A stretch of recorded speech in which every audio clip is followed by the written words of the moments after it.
Hey guys, welcome back to Commerce Journal. आज की इस वीडियो में हम बात करने वाले हैं कि अगर किसी बायर को 26 क्यूबी फॉर्म फिल करना है, यानी कि परचेज ऑफ प्रॉपर्टी पे टीडीएस डिडक्ट करना है और टीडीएस डिडक्ट करके उसकी पेमेंट वो इनकम टैक्स के पोर्टल पे कैसे फाइल करेंगे, उसके बारे में आज हम बात करने वाले हैं।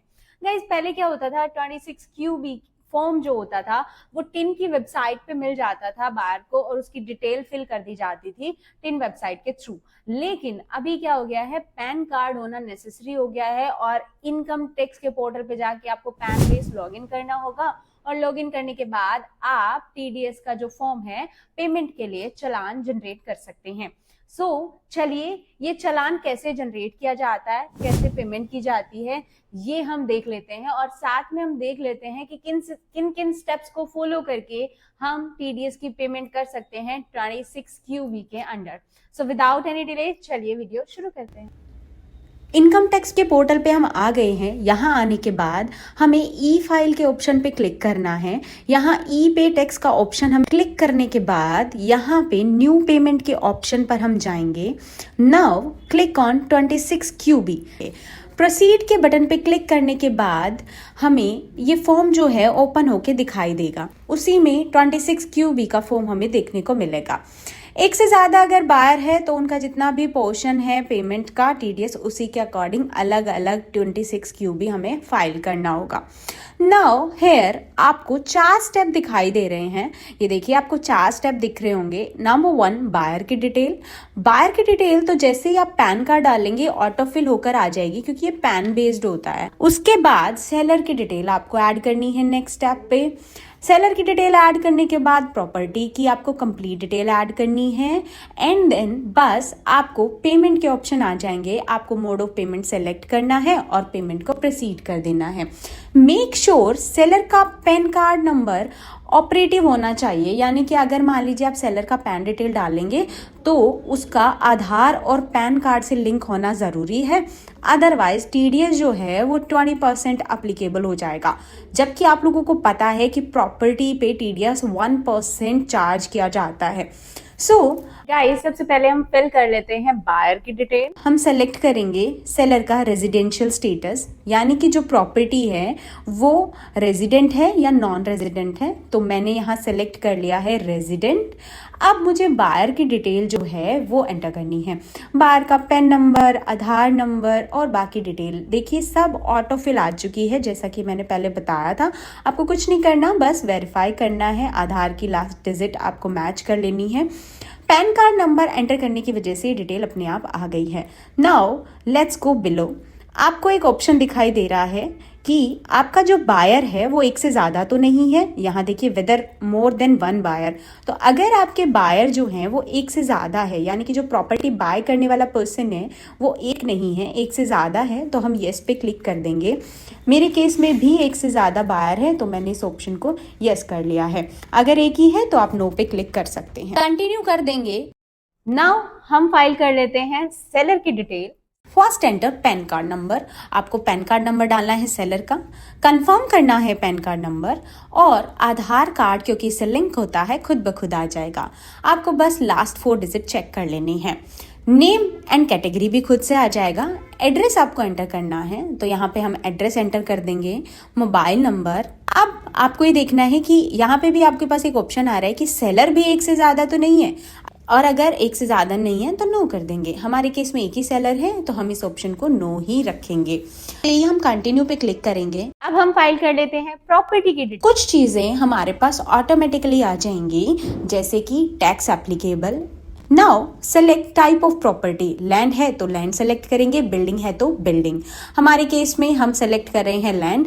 नाउ जो प्रॉपर्टी आपने बाय की है उसका एड्रेस डालना है। पिन कोड आप एंटर करेंगे। डिस्ट्रिक्ट, अगर आप पिन कोड आप एंटर करेंगे तो डिस्ट्रिक्ट स्टेट खुद ब खुद आ जाएंगे। साथ में पोस्ट ऑफिस और एरिया सेलेक्ट करने के ऑप्शन भी आपको मिल जाएंगे। आपको एड्रेस सेलेक्ट कर लेना है। Now let's enter date of agreement. आपको डालना है जिस दिन आपका एग्रीमेंट हुआ था या बुकिंग की गई थी, वो डेट आपको यहाँ एंटर करनी है। Now enter total value of consideration, यानी कि प्रॉपर्टी की टोटल वैल्यू आपको यहाँ डालनी है। टोटल वैल्यू ही आपको एंटर करनी है, ये ध्यान रखिएगा। आपको आधा आधा पेमेंट नहीं करना है। चाहे एक बायर है तो टोटल डलेगा ही डलेगा, लेकिन अगर एक से ज़्यादा भी बायर है तो आपको प्रॉपर्टी की ही टोटल वैल्यू यहाँ पे एंटर करनी है। आपको ये नहीं सोचना है कि हाफ हाफ कर देते हैं अगर एक से ज़्यादा बायर, क्योंकि इसमें इन्होंने टोटल जो प्रॉपर्टी की वैल्यू है वो पूछी है। देन आपको डेट ऑफ पेमेंट एंटर कर देना है। यहाँ में डेट ऑफ पेमेंट एंटर कर देते हैं। देन डेट ऑफ डिडक्शन, जिस दिन आपको टीडीएस डिडक्ट हुआ है वो आपको टीडीएस डिडक्शन डेट एंटर कर देनी है। टीडीएस डिडक्शन जिस दिन आपने किया है वो डेट आपको यहाँ पे एंटर कर देनी है।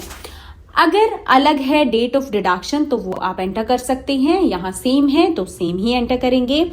उसके बाद पेमेंट टाइप सेलेक्ट कर लेना है। आपका जो पेमेंट है अगर वो इंस्टॉलमेंट में है या लमसम में है। अगर आपका इंस्टॉलमेंट में है तो आप इंस्टॉलमेंट सेलेक्ट कर देंगे, और लमसम है तो लमसम सेलेक्ट कर लेंगे। इंस्टॉलमेंट अगर है तो आपसे पूछा जाएगा कि क्या ये लास्ट पेमेंट है, यानी कि इंस्टॉलमेंट की लास्ट पेमेंट है। तो अगर आपकी लास्ट इंस्टॉलमेंट है तो येस कर देंगे, अदरवाइज नो कर देंगे। हम सेलेक्ट कर लेते हैं लमसम। नेक्स्ट हमसे पूछा जा रहा है कि स्टैम्प ड्यूटी हायर तो नहीं है सेल्स कंसिडरेशन वैल्यू से, तो आपको कर देना है नो। ये बहुत रेयर केस में होता है। Now enter amount of one buyer. आपको जो अमाउंट है, जो एक बायर ने जो पेमेंट करी है, तो जिस बायर की आप डिटेल ऐड कर रहे हैं उन्होंने कितनी अमाउंट उनको चार्ज किया गया है वो अमाउंट उन्होंने यहाँ डाल देना है। टोटल वैल्यू का हाफ हम कर देंगे। हाफ एंटर करने के बाद अब स्टैम्प ड्यूटी भी हम हाफ ही अमाउंट में जो हमने एज इट इज़ बायर का अमाउंट डाला है वो डाल देंगे। एज इट इज़ एंटर कर दिया है। नेक्स्ट नीचे टीडीएस का अमाउंट जो है, जितनी पेमेंट मैंने टीडीएस की है वो एंटर कर देनी है। बेसिक टैक्स खुद ब खुद आ जाएगा। अगर आपका कोई लेट फी लगना है, इंटरेस्ट चार्ज हुआ है तो वो भी यहाँ पे आ जाएगा। प्रेस कंटिन्यू, आपको कंटिन्यू पे क्लिक कर देना। हमें देखना है कि जो पेमेंट है वो किस तरह से जाएगी। मोड ऑफ पेमेंट यानी बैंक के थ्रू जाएगी या फिर आपको ओवर द काउंटर पेमेंट करनी है। और यहाँ पे ऐड पेमेंट डिटेल पे मुझे क्लिक करना है। जो ऑप्शन मुझे दिखाई दे रहे हैं वो ऑप्शन है नेट बैंकिंग, डेबिट कार्ड, पे at bank counter, RTGS, NEFT या पेमेंट गेटवे इंक्लूडिंग। तो मेरे पास जो ऑप्शन आ रहे हैं मुझे चूज कर लेना है। अगर मैं नेट बैंकिंग के थ्रू करना चाहती हूँ तो नेट बैंकिंग चूज कर लूंगी। डेबिट कार्ड के थ्रू करना चाहती हूँ तो डेबिट कार्ड चूज कर लूंगी।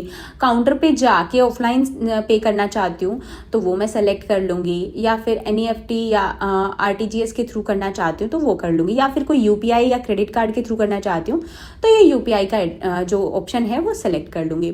अभी मैं पे एट बैंक काउंटर सेलेक्ट कर रही हूँ। तो अगर मान लीजिए इसमें कुछ मेरे पास रिस्ट्रिक्शंस रहती है कि ये ऑप्शन उनके द्वारा यूज नहीं किया जाएगा जो कि सेक्शन 44AB के अंदर एप्लीकेबल है, सीबीडीटी के अकॉर्डिंग प्रोविजन के अंदर आते हैं। यानी कि उनका जो पेमेंट जो है, टैक्स पेमेंट 10,000 से ज़्यादा है तो वो कैश पे पेमेंट नहीं कर सकते। उनको क्या करना होता है, चेक सबमिट करना होता है। तो हम इसमें चेक या डीडी के थ्रू पेमेंट करेंगे। हमें यहाँ पे क्या करना है, पेमेंट थ्रू। कैश का ऑप्शन ऑलरेडी ब्लर आ रहा है तो मुझे कैश का ऑप्शन सेलेक्ट करने का ऑप्शन नहीं मिल रहा है। मुझे सेलेक्ट करना है चेक, और चेक जिस बैंक का है वो बैंक सेलेक्ट कर लेना है। सेलेक्ट में कर लूँगी अपना बैंक, जो भी मेरा बैंक है, एंड कंटिन्यू कर देंगे डिटेल। कंटिन्यू करने के बाद पेमेंट डिटेल अब हमारे पास आ जाएगा कि ये जो चालान है इसके लिए जो आपने चेक आपने सेलेक्ट किया है मोड, आपको क्या करना है, काउंटर पे जाना है नेक्स्ट स्टेप के लिए, और उस काउंटर पे जाके अपना जो पेमेंट है वो कंप्लीट करके आना है। Visit bank to make payment. तो हम ये सेलेक्ट कर लेंगे और यहाँ पे हमारे पास एक फॉर्म आ जाएगा कि डाउनलोड चालान फॉर्म। हम ये कॉपी जो है चालान की ये डाउनलोड कर लेंगे और काउंटर पे जाके टीडीएस की पेमेंट करा के आ जाएंगे और हमारा TDS on sale of property का चालान जनरेट हो जाएगा। एंड फाइनली हो गया है हमारा टीडीएस पेमेंट चालान जनरेट। और ऐसे आपने सीखा है टीडीएस का चालान जनरेट करना। गाइज, अगर आपको ये वीडियो पसंद आता है तो चैनल को लाइक कर लीजिए, शेयर कर लीजिए और सब्सक्राइब कर लीजिए चैनल को। और साथ में अगर आपकी कोई डाउट है तो कमेंट सेक्शन में हमसे पूछ सकते हैं। हमसे जुड़ने के लिए आप हमसे कांटेक्ट भी कर सकते हैं और कांटेक्ट नंबर का लिंक जो है वो डिस्क्रिप्शन में हमने मेंशन कर दिया है। साथ में for more updates follow commerce journal.